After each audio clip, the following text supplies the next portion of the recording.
Hello and welcome back to our YouTube channel. तर आज आहे पाडव्याचा दिवस. तर सकाळीच आम्ही आता रेडी झालोय आणि आता आम्ही जाणार आहोत बाहेर.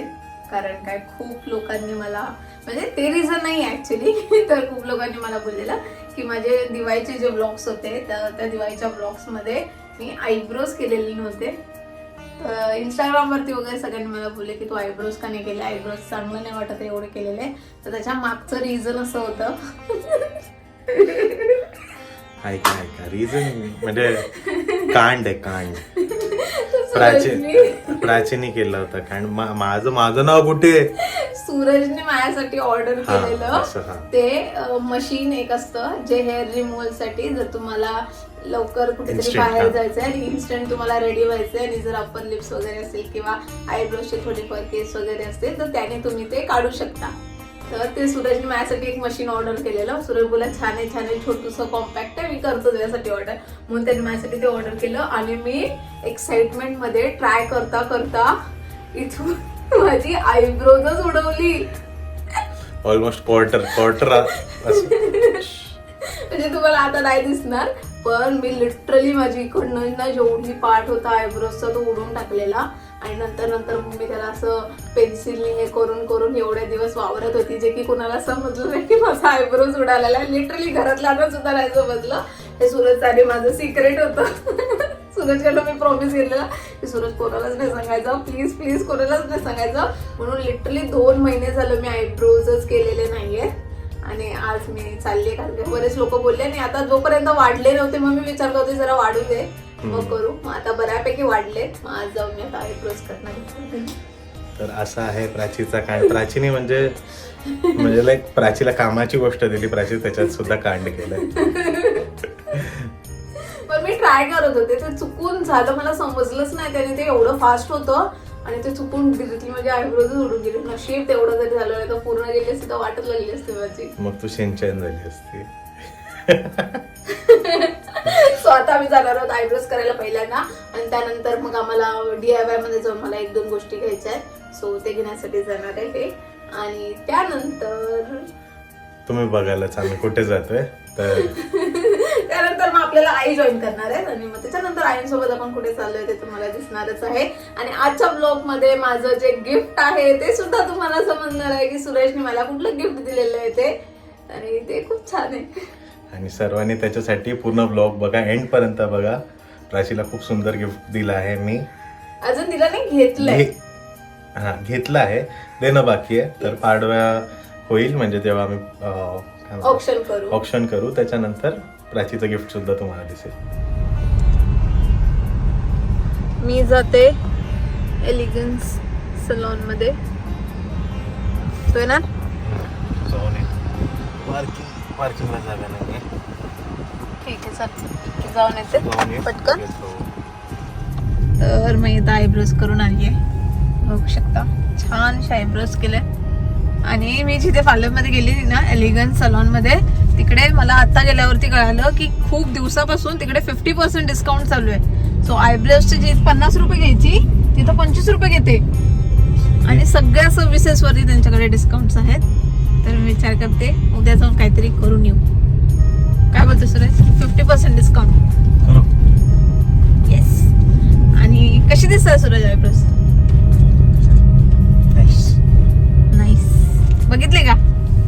गाडी चालवतोय. बसल्यावर तरी बघायचे. नाईस, न बघता नाईस. DIY मध्ये जसं मी आधी बोलले, मला 1-2 गोष्टी घ्यायच्या DIY मधून. त्यासाठी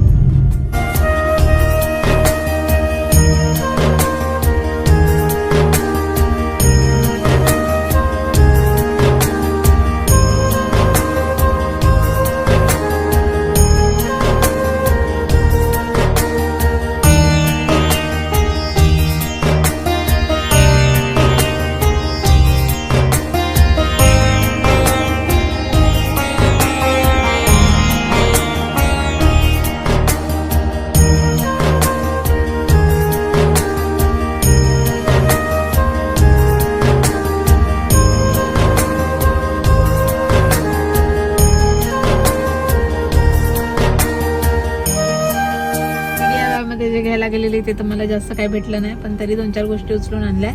आणि आता आम्ही आलोय आईंना घ्यायला आणि आई आल्यानंतर परत एकदा आम्ही जाणार आहोत सुवर्णगंगामध्ये.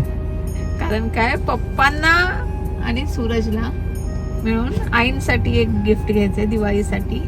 सो त्यासाठी आम्ही चाललोय परत एकदा स्वर्णगंगामध्ये. तो बोलेल तुम्ही रोजच या आमच्याकडे घ्यायला म्हणून, बट नाही, काल आम्ही घेतलं माझ्यासाठी आणि आज आम्ही गेलं चाललोय आईंसाठी. आईनी पण थोडंफार चूज करून ठेवलेलं काल, तर आज जास्त वेळ नाही लागणार आहे.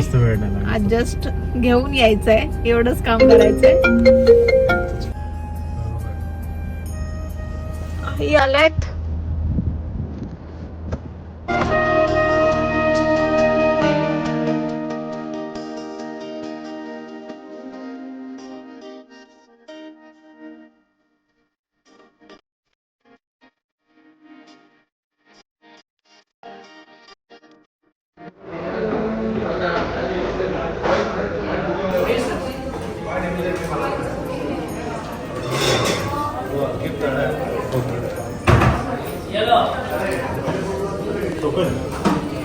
अच्छा जा घे तुझ्या हाताने.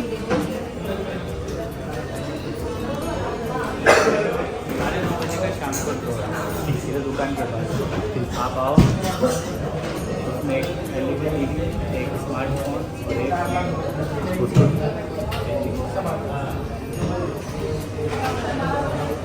डाल दे. ये बॉक्स सही. इसमें डालना. लकी ड्रॉ ना. सी काय भेटते. आय होप नाही काय भेटत ना.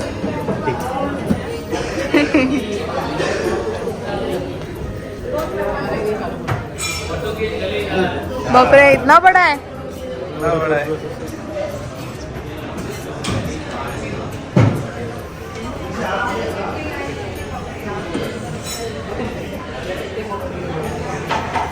स्वर्णगंगा ज्वेलर्समध्ये वेगवेगळे ऑफर्स चालू आहेत. म्हणजे तुम्ही म्हणजे त्यांची प्राइस रेंज आहे त्यानुसार जर तुम्ही परचेस केलं तर प्रत्येक ह्याच्यावरती गिफ्ट आहे आणि येस, आणि लकी ड्रॉ सुद्धा आहे. ते लोक एक कुपन देणार आहेत जो की 19th त्यांचं विनर अनाऊन्स होईल आणि त्याच्यासाठी अजून वेगळे गिफ्ट्स आहेत.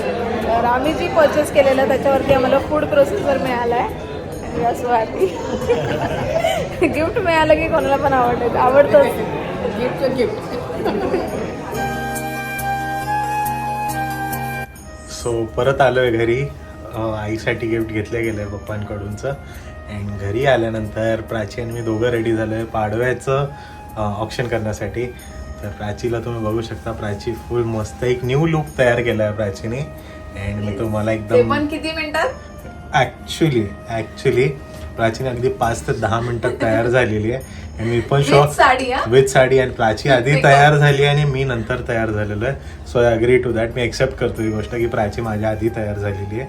आणि मुली 10 मिनिटात सुद्धा रेडी होऊ शकतात. मुलींना इच्छा पाहिजे, इच्छा डेडिकेशन पाहिजे. आणि आज होतं बापरे शॉक. म्हटलं एवढं लवकर. आणि मी वॉशरूम तोंड धुवून येईपर्यंत प्राची रेडी, साडी बिडी सगळा मेकअप करून रेडी सुरू झाली पण झाली तयारी. मग गिफ्ट मिळालं ना, गिफ्ट घेण्यासाठी रेडी झाली लगेच. सो प्राचीचा लुक कसा दिसतोय ते तुम्हाला दाखवतो आता. तर हा आहे माझा फायनल लुक. तर तुम्ही बघू शकता हा जो मेकअप केलाय तो बेसिक केलाय. आता सकाळी जसा गेलेला त्याच्यावरती थोडंफार टचअप करून घेतलेला आहे. आणि मेन जे एलिमेंट ऍड झाला आहे ते आहे हे मंगळसूत्र आणि हे जे इयरिंग्स आहेत ते. आणि ते मी रिसीव्ह केले आहेत हंसिका क्रिएशन कडून. त्यांचं इंस्टाग्राम पेज आहे. ज्या डिटेल्स आहेत ना त्या तुम्हाला स्क्रीनवरती सुद्धा दाखवेल आणि डिटेल्स त्यांच्या मी डिस्क्रिप्शन मध्ये सुद्धा देईल. आणि असे खूप छान छान तिच्याकडे डिझाईन्स आहेत, ज्वेलरीचे पीसेस आहेत आणि त्यांनी खूप ज्वेलरीज अशा मस्तपैकी मला सेंड केलेल्या होत्या.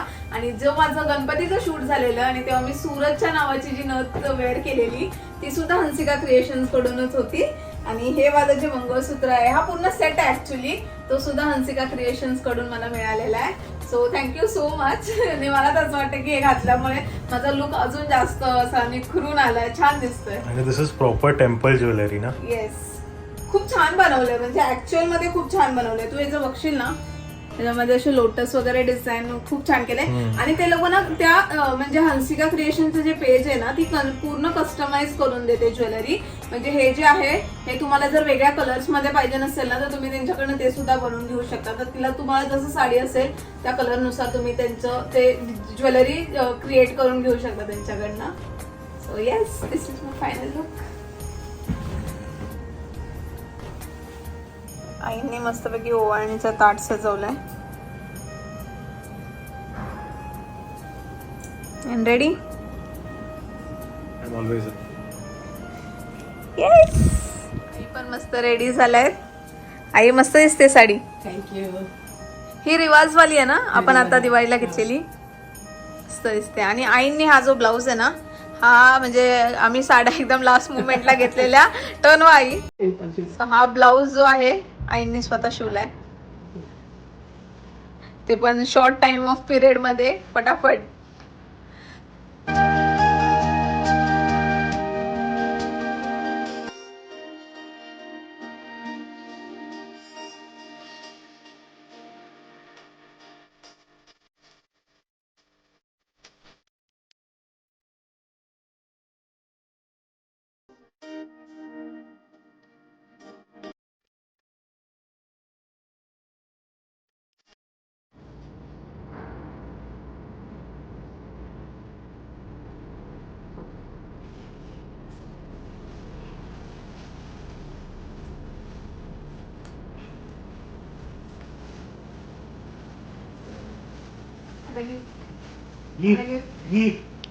गिफ्ट साठी इतके खुश.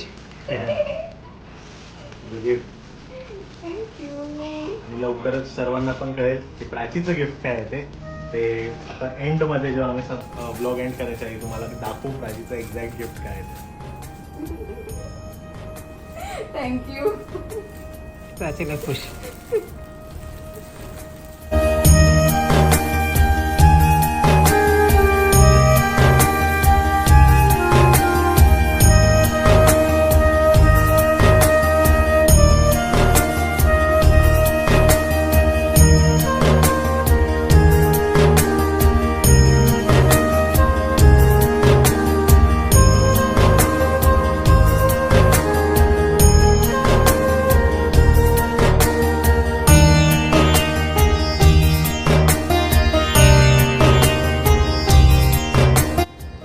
आमच्या दोघींचा पाडवा झालेला आहे जसं तुम्ही व्हिडिओ मध्ये खूप बघितला. खूप जोरदार. यावेळेस हा पाडवा खूप जोरदार. माझा तर पहिल्या वर्षीपासूनचा जोरदार चालू आहे आणि आईंचा पण ऑब्व्हियसली पहिल्यापासूनच तसाच जोरदार होत आला असेल. आणि माझा तर मस्त झालाय आजचा पाडवा. मला तर मी तर खुश आहे ना कालपासून. एकदम खुश आहे. आणि सुरत असं झालंय, सुरत मला सगळी कामं करवतो आई कालपासून. हो का? मी तुला घेतलं ना गिफ्ट तू हे कर, मी तुला घेतलं ना गिफ्ट तू ते कर. म्हटलं चला जाऊ दे 2 दिवस तरी आपण त्याला जरा आनंद देऊया ऐकून त्याचं. सो आम्ही तर खूप खुश आहे कारण की आमच्या नवऱ्याने आम्हाला खूप छान छान असे गिफ्ट दिले. तर तुम्ही पण तुमच्या पाडव्याचं गिफ्ट तुम्हाला मिळालंय का? आणि म्हणजे गिफ्ट पेक्षा ना जे टोकन ऑफ लव्ह असतं म्हणजे प्रेम असतं आपल्या नवऱ्याचं आपल्यावरती असलेलं, त्यामुळे ते खूप छान वाटतं असं कोणीतरी गिफ्ट दिल्यानंतर. मग ती गोष्ट छोटी असू दे किंवा मोठी असू दे. माझी मम्मी तर नेहमी बोलायची की आपल्या नवऱ्याने आपल्याला ताटामध्ये 10 रुपये जरी टाकले ना तरी सुद्धा असं मन भरून येतं. आणि हाच दिवस असतो ना आपल्याला. साधा गजरा जरी दिला तरी आपण खुश असतो. म्हणजे आपल्या बायकांचे असं असतं की नवऱ्याने काहीतरी दिलं त्यात आपला आनंद असतो. तर आम्ही तर खूप खुश झालोय. आणि प्रत्येक नवऱ्याने आपल्या बायकोसाठी ह्या दिवशी तरी ऍटलिस्ट काही ना काहीतरी एफर्ट्स घेतले पाहिजेत असं मला वाटतं. कारण का हेल्दी रिलेशनशिप जर राहायचं असेल तर थोडे एफर्ट्स जे आयुष्यभर पूर्ण दिवस रात्र करून जी बायको त्याच्यासाठी झटत असते ती एफर्ट्स घेत असते, तर त्याचं एखादं काहीतरी टोकन ऑफ लव्ह म्हणून पाडव्याच्या दिवशी नवऱ्याने बायकोसाठी केलंच पाहिजे. थोडंफार का होईना. बायकोलाही अभिमान असतो की नवऱ्याने आपल्याला पाडव्याच्या दिवशी गिफ्ट दिलं, ती आपल्याला आठवण असते. आणि कायम स्वरूपी आपण लगेच लक्षात ठेवतो मागच्या वर्षी मला हे मिळालं, या वर्षी मला हे मिळालं, ते आठवण राहते एक महत्वाचं. म्हणजे आपण बघूया आईंचं गिफ्ट आणि त्यानंतर माझं गिफ्ट बघूया ना सूरज. सुंदर असे झुमके घेतले स्वर्णगंगा ज्वेलर्स मधून. तर आमची जी ज्वेलरीची शॉपिंग असते ती स्वर्णगंगा ज्वेलर्स कडूनच असते नेहमीच. आवडली आई? आवडली, खूप आवडली, मस्त आहे. आईला तिच्या आवडीचे झुमके मला पाठवून तिच्या आवडीने घेऊन द्यायला लावले. आई खूप खुश आहे की तिच्या आवडीची तिला गोष्ट भेटली. म्हणजे पप्पा जास्त तुम्हाला दिसत नाही व्हिडिओ मध्ये, कारण काय पप्पांना थोडेसे कॅमेरा कॉन्शियस आहेत म्हणून पप्पा जास्त दिसत नाहीत. बट पप्पांचं प्रेम इथे दिसतंय. प्राचीची स्माइल बघूनच तुम्हाला लक्षात येते प्राची एकदम खुश आहे. येस, माझं गिफ्ट मला खूप आवडलंय. मला कधीपासून घ्यायचं होतं, मी सुरजच्या मागे लागलेली घ्यायचंय म्हणून. सुरजने मला बोललेला की तुला पाडव्याला यावेळेस मी काहीतरी घेऊन देईलच नक्की. आणि सुरज मला प्रत्येक वर्षी काय ना काहीतरी असं छानसं गिफ्ट घेऊन देतो. So I am so happy. आमचा पाडवा खूप छान प्रकारे सेलिब्रेट झालाय. पप्पांनी आईंना गिफ्ट दिलंय आणि सूरजने पण मला गिफ्ट दिलंय. सो जसं मी आधी सुद्धा बोलले, गिफ्ट इज सेकंडरी पार्ट आहे, बट ते प्रेम असणं, तो रिस्पेक्ट असणं महत्वाचं असतं प्रत्येक नवऱ्याला आपल्या बायकोविषयी. कारण काय ती एवढे 365 डेज झटत असते प्रत्येक गोष्टीसाठी, छोट्या छोट्या गोष्टींसाठी. आणि त्याची जाणीव ठेवणं आणि त्याच्यासाठी काहीतरी करणं, म्हणजे आपल्या बायकोसाठी काहीतरी करण्याची इच्छा असणं, हे पण खूप महत्वाचं आहे. असं नाही की तुमची खूप मोठं काहीतरी केलं पाहिजे किंवा छोटं काहीतरी. कारण काय उद्या जर पुढच्या वर्षी नाही जमलं आणि सूरजने जर मला एखादा गजरा जरी आणून दिला ना, तरी सुद्धा मी खुश होईल. असं नाही की मोठीच गोष्ट दिली पाहिजे, पण ती मनातनं भावना आली पाहिजे, म्हणजे नवऱ्याच्या, की एखादी गोष्ट देण्याची. आणि ह्याचं कारण पण हेच आहे की म्हणजे माणसाच्या सर्व अप्स डाऊन्स मध्ये, म्हणजे जेव्हा माणूस म्हणजे चांगल्या गोष्टींमध्ये असतो, म्हणजे चांगला अर्निंग असतो, तेव्हा पण बायको त्याच्यासोबत असते. जेव्हा त्याचा डाऊनफॉल असतो तेव्हा पण बायको त्याच्यासोबत असते, नेहमी असते. मग का नाही आपण तिला as a backbone, she is always there with us as a backbone. तर आपण तो रिस्पेक्ट तिला नेहमीच भेटायला पाहिजे. आणि एक छोटंसं टोकन ऑफ लव्ह मी तरी म्हणजे प्रेफर करतो की तिला जे आवडतं ते भेटलं पाहिजे तिला. म्हणून तर बायकोला अर्धांगिनी बोलतात ना, की लग्न झाल्यानंतर सगळ्या गोष्टी ह्या सोबत करायच्या असतात. आणि तेवढीच प्रेम आणि तेवढीच आपुलकी दोन्ही साईडने असणं महत्वाचं असतं. आणि मी माझं सांगेल तर, जनरलाइज नाही करणार, पण मी माझं सांगेल तर सूरजकडनं जेवढं प्रेम, रिस्पेक्ट आणि सगळ्या गोष्टी मला मिळतात ना, म्हणजे मला नाही वाटत की मी दुसरं कोणाशी लग्न केलं असतं तर मला भेटलंच, आणि मला पाहिजे पण नाहीये. आणि मला, मी तर प्रत्येक वेळेला त्याला बोलते की या जन्मासाठी नाही तर 7 जन्म पण मला चालतील तुझ्यासोबत. कारण काय, मी एवढं प्रेम करते ना, आणि तो माझ्यावरती एवढं प्रेम करतो, म्हणजे लोकांना असं दिसून येत नाही. काही काही खूप छोट्या छोट्या गोष्टी असतात, पण प्रत्येक गोष्ट तो माझ्यासाठी करतो. मला कधी बोलावंच लागत नाही. माझ्या सगळ्या गोष्टी जेवढ्या माझ्या मनात असतात त्याच्या आधी त्या माझ्या हातात असतात. आणि प्रत्येक वेळेला ही गोष्ट होते, आणि प्रत्येक गोष्टीसाठी तो माझ्यासमोर उभा राहतो आणि माझा आधार स्तंभ म्हणून उभा असतो, म्हणजे माझी स्ट्रेंथ आहे. तर प्रत्येक वेळेला, म्हणजे मला कुठलंही काही, मला रडायला जरी येत असेल, मला डाऊनफॉल चालू असेल, मी इमोशनल आहे, मी खूप इमोशनल आहे, मी प्रत्येक गोष्टीवरती रडू शकते, म्हणजे कुठल्याही गोष्टीवरती रडू शकते. मला ऑफिसमध्ये समजा माझा बॉस ओरडला तरी सुद्धा मी रडू शकते. ओरडणं म्हणजे ऑब्व्हियसली ओरडत वगैरे नाही, बट इन केस काहीतरी असं आर्ग्युमेंट वगैरे झाली तर त्याच्यानंतर सुद्धा मी रडू शकते. तर त्या सगळ्या गोष्टींना जो बॅलन्स करणारा व्यक्ती आहे ना माझ्या लाईफमध्ये, तो सूरज आहे. तर म्हणजे मी माझी लाईफच इमॅजिन नाही करू शकत या माणसाशिवाय, खरंच नाही इमॅजिन करू शकत. आणि असा नवरा सगळ्यांना भेटला पाहिजे. माझा नवरा नाही पण अशा टाईपचा. प्राचीला खुश बघून मला खूप खुशी होते. अँड अशा प्रकारे आमचा पाडवा खूप सुंदर प्रकारे सेलिब्रेट झालेला आहे. तुमचा पाडवा कसा सेलिब्रेट झाला तुम्ही आम्हाला कमेंट्समध्ये नक्की सांगा. आम्हाला ऐकायला, वाचायला खूप आवडेल. खूप आवडेल. तर अँड मी कशी दिसत होती, आई कशा दिसत होत्या, ते पण तुम्ही नेहमीच कमेंटमध्ये सांगत असतात. तर यावेळेस पण सांगा, आणि आम्हाला तुमचे कमेंट्स वाचायला, ऐकायला खूप छान वाटतं, आम्हाला खूप आनंद होतो. असेच आमच्या सोबत राहा आमच्या जर्नीमध्ये.